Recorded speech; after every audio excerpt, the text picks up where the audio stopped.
Hey guys, to place a limit order on Kraken, navigate to the trading page and select your favorite trading pair.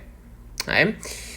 And what I'm gonna do, I'm gonna just hit right here, the arrow at the bottom right, select, and I'm gonna select BTC USD.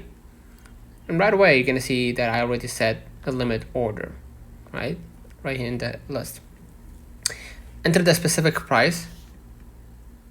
Okay. And once you select the specific price you're willing to buy or sell at, and the amount of the asset you want to trade, set the TP and SL. Okay, percentage wise, or even price wise. Basically, hit buy or sell in our case. Okay, so. And after you confirm the order, your limit order will be visible on the open orders list and will only execute once the market price reaches your specified limit.